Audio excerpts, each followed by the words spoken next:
Think about what you already know about a medieval blacksmith. Fire, iron, muscle, the ring of a hammer on metal at dawn. You picture a craftsman who made things to last. That image is closer to the truth than anything history class gave you. But here is the part history class left out. A medieval blacksmith who produced iron that rusted was a dead medieval blacksmith. Not fired, not struggling. Dead, because the knight whose armor failed in the rain died. The door hinge that rotted let the enemy in. The plow blade that dissolved in a wet spring meant no harvest. And no harvest meant the Lord took your grain instead. They did not have the option of a subscription to a rust converter that ran out in 6 months. They solved it once. It worked for decades. You have the same physics available right now. You have been sold the subscription instead. The technique that kept iron alive through 20 years of English rain costs? Nothing. Not almost nothing. Nothing. A handful of rendered fat and a hot fire. That is the entire parts list. There is one specific decision the blacksmiths at castles like Bodiam, built in 1385 in the rain-soaked marshes of East Sussex, made before they ever put a blade into storage. Not the iron, not the quench, one decision. About what they rubbed into the metal afterward. That decision is coming up. First, you should know this was not forgotten. It was made inconvenient, around 1880. And the exact industry that did it is the one currently charging the average household over $40 a year in rust converters, spray cans, and replacement blades for tools that should last a generation. They solved it permanently. Then someone realized permanent cannot be invoiced. You are about to understand how. The anti-corrosion coatings market, and the industry that sells you rust paint, primer, and spray, was valued at just over $30 billion annually, according to industry analyst firm Grand View Research in their 2022 market sector report. $30 billion. Every year, selling a solution to a problem that craftsmen solve for free for 7 centuries. The product cycle depends on reapplication. It depends on impermanence. A rust converter you spray in spring that needs reapplying before winter is a product with a reliable billing cycle.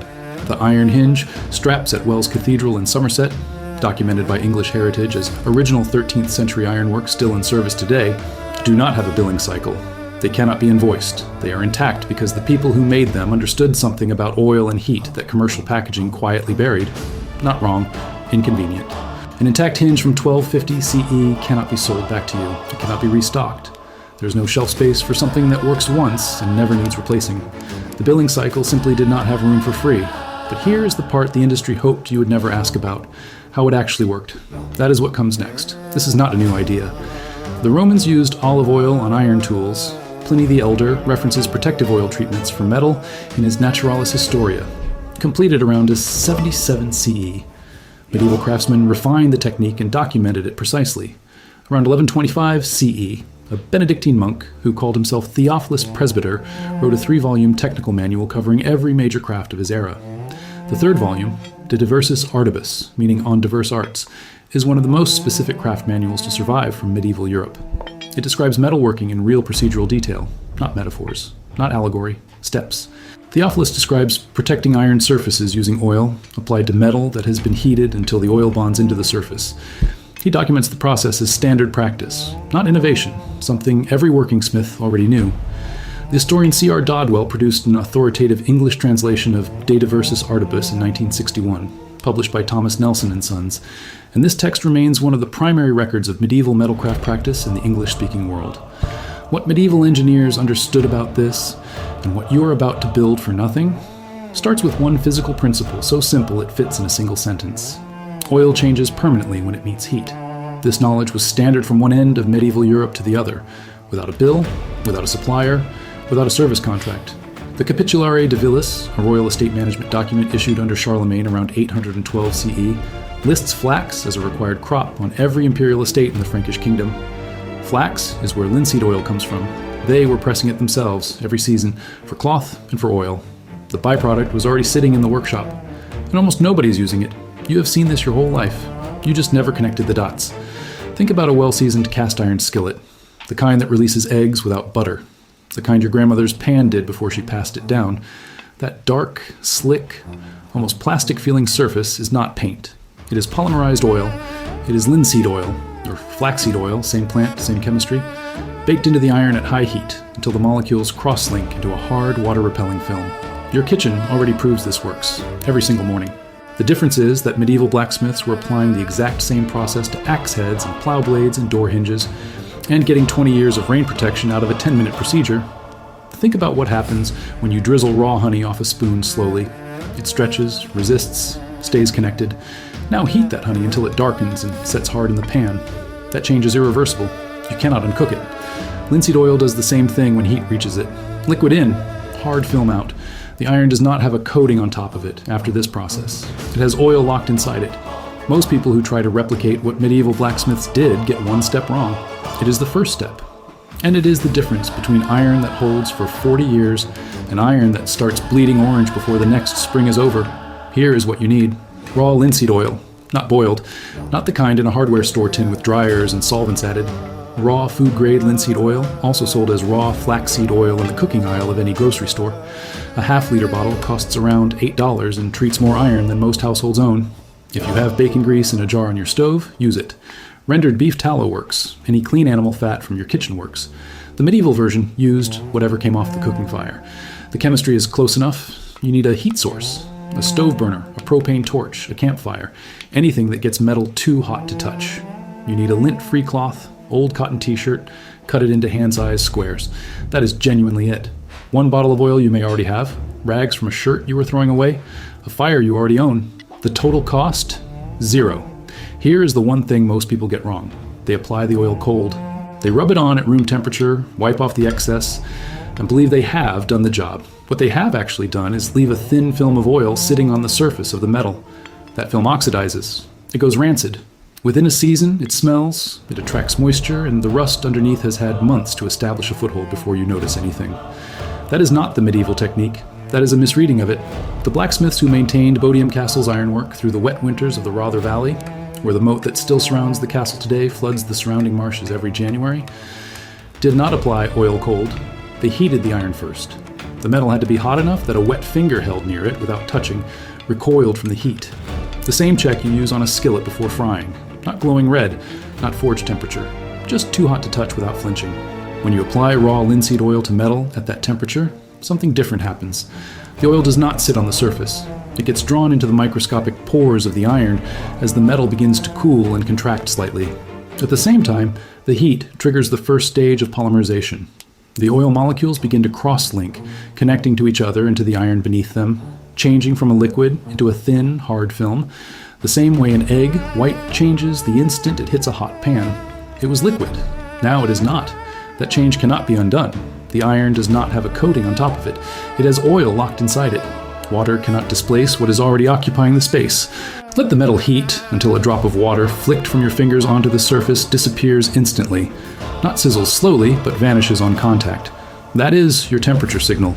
No thermometer needed. Theophilus Presbyter was not working from a thermometer. He was working from touch and observation. Apply the oil now. Not in a pool, not in a puddle. A thin smear from a folded corner of cloth. Work quickly across the surface. The metal is cooling as you move. Watch the treated area. You will see a faint haze, almost a shimmer, rising from the surface. A suggestion of smoke from the thinner sections. That is the oil polymerizing. That is the chemistry working. Do not wipe yet. Wait 10 seconds. Now wipe the excess with a clean section of the cloth. You are not removing the treatment. You are removing the surplus that did not penetrate. What is bonded to the metal stays. What is sitting loose on top comes away. Set the piece down. Let it cool completely. 20 minutes at minimum. The next step is the one most people skip entirely. It is also the one that made the difference between a garrison's tools that held through 8 months of siege conditions and tools that were failing by month 3. Here is what it looks like. Apply a second coat. Same process. Reheat to the same temperature. Same thin smear. Same 10-second observation. Same wipe. The first coat opened the pores and bonded to the base iron. The second coat fills the gaps the first coat missed. The iron is now drinking the oil in stages rather than simply accepting a surface layer. For anything that will face serious moisture, garden tools that sit in damp soil, axe heads exposed to rain, door hardware, knife blades stored in humid conditions, apply a third coat using the identical steps. 3 coats total, 3 reheats. About 30 minutes of actual work spread across an afternoon. After the final coat, set the piece aside for 48 hours without handling it. The polymerization continues as the film cures. The surface hardens. After 2 full days, pick the piece up and run your thumbnail firmly across the treated surface. If it feels slick and faintly waxy rather than oily, smooth the way a river-worn stone feels rather than the way a greased pan feels, The cure is complete. Put a single drop of water on the surface. Watch what happens. It beads. It sits above the metal, rounded, separate, like a droplet on a freshly waxed car. It does not spread. It does not find a way in. Push it with your fingertip. It rolls away and leaves the surface dry behind it. That is the physics Theophilus Presbyter documented in 1125.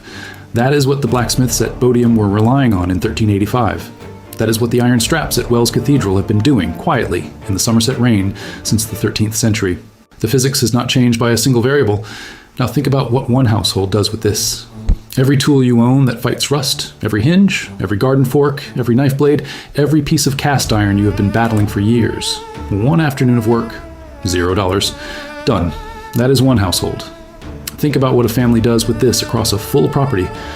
A gate that is needed repainting every 2 years. Fence hardware that bleeds rust in the wet season. A woodshed with hinges that seize every winter. Treat them all once. Coat them fully, properly with heat. Then leave them. You're not on a schedule. You're not under contract. You're not waiting for a delivery. The monks at Fountains Abbey in North Yorkshire, a Cistercian monastery established in 1132 and studied extensively by English Heritage in their 2005 property survey, maintained iron hardware across a complex that included a mill, a forge, guest quarters, and farm buildings spread across several acres of the Skell Valley. The Rule of St. Benedict, written around 516 CE by Benedict of Nursia and adopted by the Cistercian order at their founding in 1098, governed how communities manage every physical resource. Waste was prohibited. Replacement was a failure of stewardship. Every tool, every hinge, every fitting had to be maintained indefinitely because there was no budget for impermanence and no market to buy replacements from. They were doing this at the scale of a small settlement, without bills, without infrastructure, without asking anyone's permission. There is one condition where this works less well than in any other situation. Medieval engineers understood it, and the way they solved it is the last thing in this script. The technique works on iron and steel. Cast iron, wrought iron, and modern low-carbon steel, the kind in most tools, hinges, and hardware, respond to it completely. It works less reliably on stainless steel. Stainless steel contains chromium.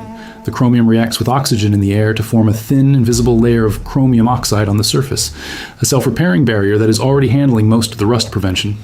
When you try to apply linseed oil to stainless, the chromium oxide layer sits between the oil and the iron.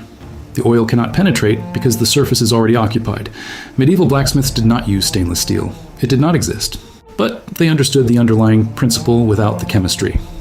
Theophilus Presbyter's De Diversis Artibus in C.R. Dodwell's 1961 translation describes the preparation of iron surfaces with heat before treating them, and Dodwell notes in his commentary that this preparation step is described with the same procedural care as the oil application itself, indicating the craftsman considered both equally essential. When you heat iron before oiling it, you are doing two things at once. You are opening the microscopic pores in the surface to accept the oil. You are also burning off any oxidation or contamination that would block penetration. The surface that meets the oil is clean, open, and ready.